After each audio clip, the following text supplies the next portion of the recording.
being of Rajarajeshwari, and manifests as the Nijavatara, the physical form of Devi Meenakshi.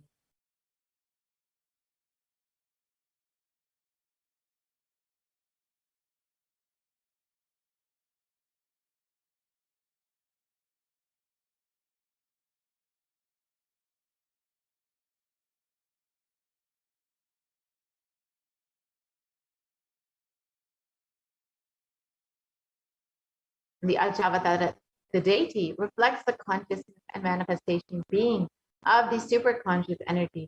But human beings are not mature enough to receive the higher level experiences from the Archavatara directly. So the avatar, the physical embodied form, comes down to bridge this gap and creates the experience of the superconscious energy in all of us. The BHAVASAMADHI darshan awakens your Kundalini Shakti, which is the latent potential energy in every human being. This influx of superconscious energy visibly slows down the aging process and improves immunity to disease. And during the darshan, the whole brain comes alive, turning into a superconductor of conscious energies that heals, empowers, and transforms our lives.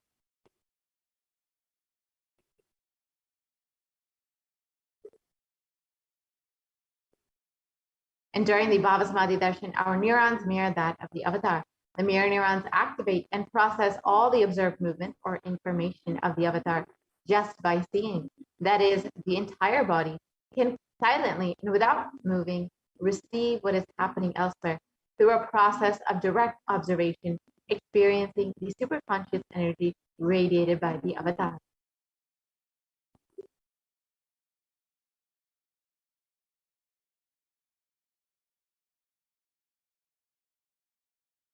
And the Akashic readings are not predictions. They are readings from the cosmic archive. Beyond space, creation and destruction happen simultaneously.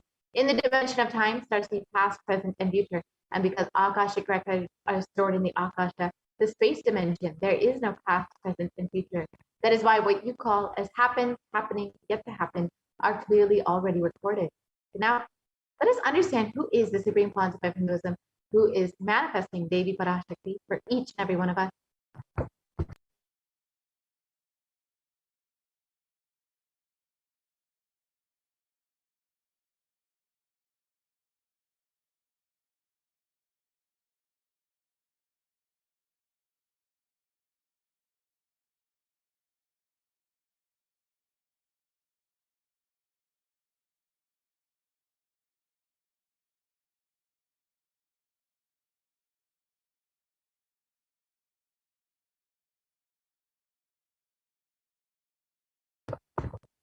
The Supreme Pontiff of Hinduism, Jagat Guru Mahasannidhanam, His Divine Holiness, Bhagavan Nithyananda Paramashivam, is the reviver of Kailasa, a macrocosmic ancient enlightened Hindu civilizational nation.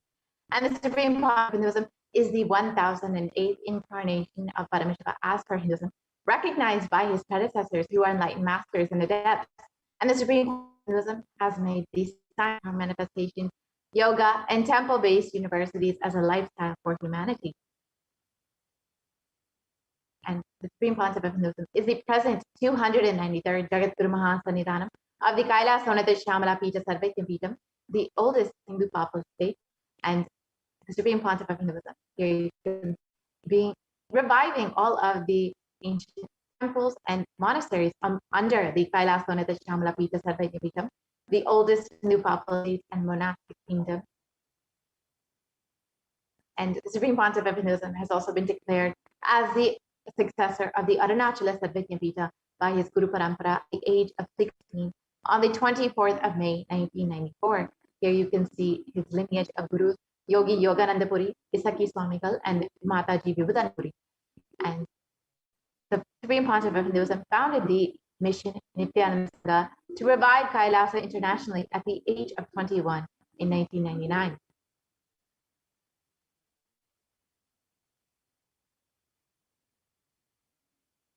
And the Supreme Pontiff of Hinduism founded the Adi Kailasa Sarvajnapitam at the age of 24 on the 4th of November 2002. Here you can see the Supreme Pontiff of Hinduism performing the Bhumi Puja and inaugurating the land. And at the age of 26, the Supreme Pontiff of Hinduism was declared as the successor of the Bhagyanagara Pura Sarvajnapitam in 2004.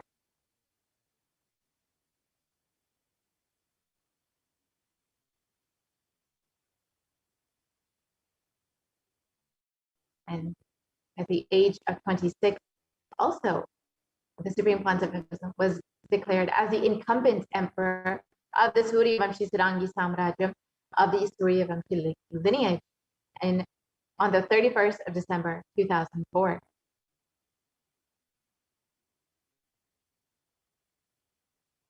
At the age of 29, the Supreme Pontiff of Hinduism became the reviver of the Adi Pallava Sarvajñapītam in 2004. And also at the age of 30, the Supreme Pontiff of Hinduism was coronated as the successor of the Kashi Sarvajñapītam in 2008. And the Supreme Pontiff of Hinduism has been officially coronated as the Mahamandaleshwar of the Mahanirvaniya Kada, the largest apex monastic order and the youngest Mahamandaleshwar at the age of 35 in 2013.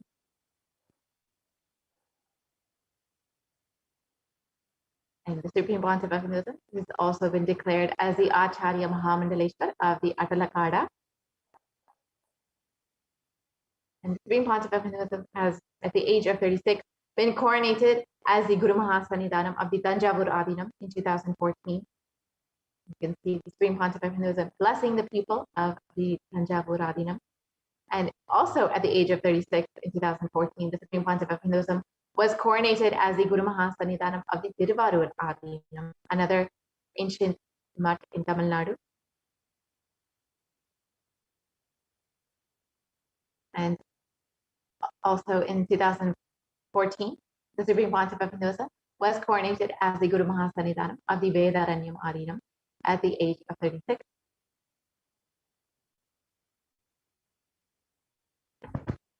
And at the age of 37, in 2015, the Supreme Pontiff of Hinduism was coronated as the Guru Mahasannidhanam of the Dharma Mukti Swargapara Adinam, the lineage of Bhagavan Mahaganapati himself. And at the age of 37 also, in 2015, the Supreme Pontiff of Hinduism was also coronated as the Guru Mahasannidhanam of the Adi Pita Kollada Mutt, the oldest mutt in Karnataka. And at the age of 36 in 2014, the Supreme Pontiff of Hinduism was elected as the Supreme Pontiff of Hinduism by a congregation of over 1,000 Hindu pontiffs or leaders.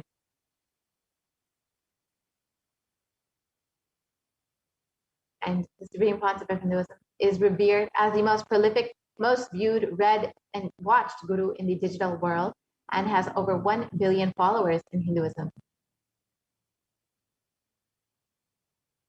And Kailasa is the world's greatest digital Hindu nation with over 1 billion views. And you can connect with Kailasa via Facebook, Instagram, Twitter, and YouTube, and other various social media platforms and websites. Constantly stay connected and experience science enlightenment. And over the last 27 years, the Supreme Pontiff of Hinduism has contributed relentless humanitarian services and initiatives, including free vegetarian food banks, medical services, medical disaster relief, and much more. And the Supreme Pontiff of Hinduism has also authored over 300 books and 10,000 articles in 3 languages, English, Tamil, and Sanskrit, which have been translated into 50 languages with over 1,000 titles. Here you can see just a few of them in English, French, Tamil, and Spanish, and each of these are freely available online.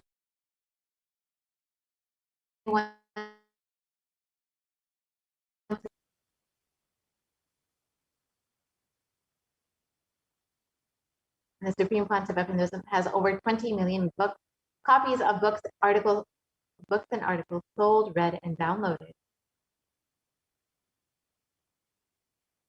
And the Supreme Pontiff of Hinduism is the establisher of the largest Hindu library in the world, with over 1 million books, 1 million palm leaf scriptures, and over 20 million digital books. And all of these are also freely available for anyone to study, learn, and enjoy the teachings of Hinduism.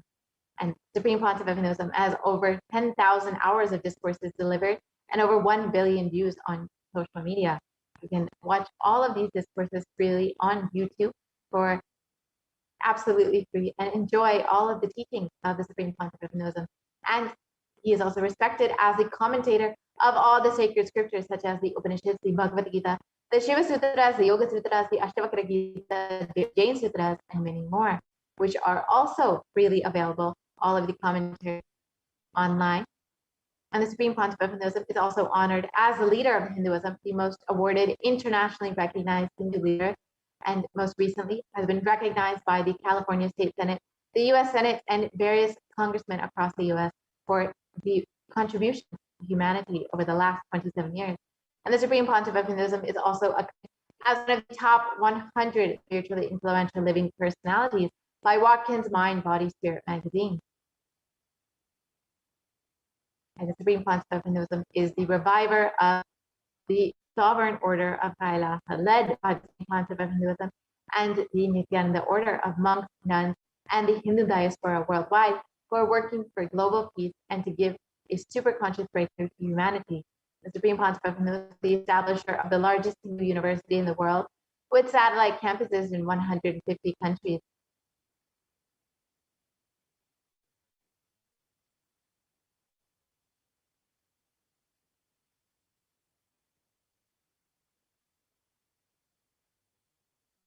And is also the establisher of 1,000 plus Kailasa enlightenment ecosystems, which span across 6 continents and various countries of the globe. And it's also the founder and reviver of over 100 satellite yogitas, or the traditional seats of knowledge, which are sharing the science of enlightenment with the whole world. Now, with this, that we've understood the Supreme Pontiff of Hinduism, who the Supreme Pontiff of Hinduism is, and his contribution to humanity, let us now enter into the demonstration of the extraordinary powers, extraordinary Shaktis of Paramashiva and Paramashakti, as demonstrated by the initiated disciple of the Supreme Pontiff of Hinduism. Before we enter into this segment, let us understand the science of Diksha, the science of initiation first.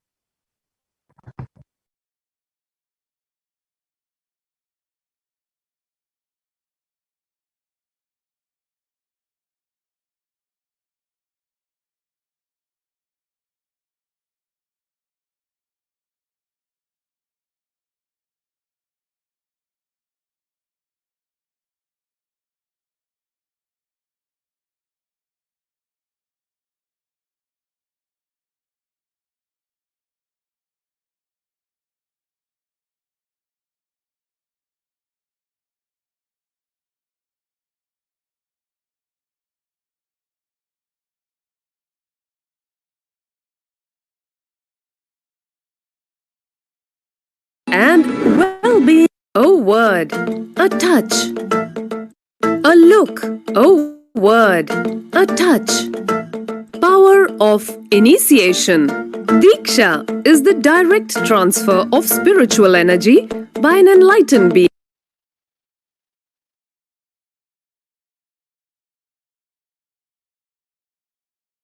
A look, a word, a touch. Power of initiation. Diksha is the direct transfer of spiritual energy by an enlightened being through look, word, or touch. The traditional Vedic book Navaratneshwara states, Sarvasamapi dikshanam muktihi phalamakhanditam avirodhat bhavantyeva prasangyastu bhuktayah. The main benefit of all initiations is moksha, enlightenment. As a side effect, health, wealth, leadership, and well-being happen. And in Rudrayamala Tantra, Shiva says, Devi diksha vihinasya na siddhihi na cha sadgatihi tasmat sarva prayatnena guruna dikshito bhavet. The one who is not initiated does not attain liberation nor a better future. So by all efforts, one should get initiated by Guru. What is the science of initiation? Neuroscience has proved that the process of initiation floods the brain with energy. This is the superconscious energy of Kundalini, our own highest inner potential energy. As the Kundalini flows from the thalamus to the cortex, it sets up a powerful energy loop within the brain, which awakens the latent non-mechanical parts which we have never used before. With increasing levels of coherence, the whole brain comes alive, turning into a superconductor of conscious energies that heal, empower, transform our lives, bliss and fulfillment. Initiation creates high awareness,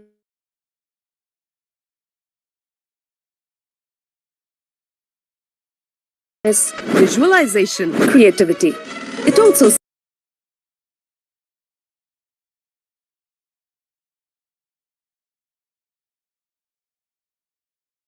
to a range of exclusive programs conducted at the ashram. Nithyananda Dhyanapitham, Nithyananda Nagar, Nithyananda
Paramashivoham. Om Nithyananda Paramashivoham. Om Nithyananda Paramashivoham. Om Nithyananda Paramashivoham. Om Nithyananda Paramashivoham. Om Nithyananda Paramashivoham. Om Nithyananda Paramashivoham. Om Nithyananda Paramashivoham. Om Nithyananda Paramashivoham. Om Nithyananda Paramashivoham. Om Nithyananda Paramashivoham. Om Nithyananda Paramashivoham. Om Nithyananda Paramashivoham.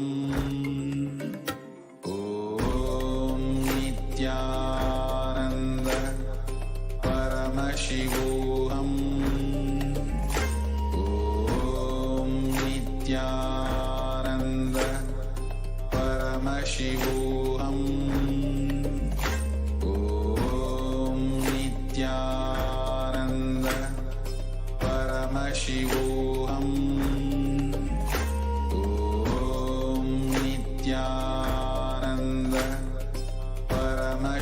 Paramashivoham. Om Nithyananda Paramashivoham. Om Nithyananda Paramashivoham. Om Nithyananda Paramashivoham. Om Nithyananda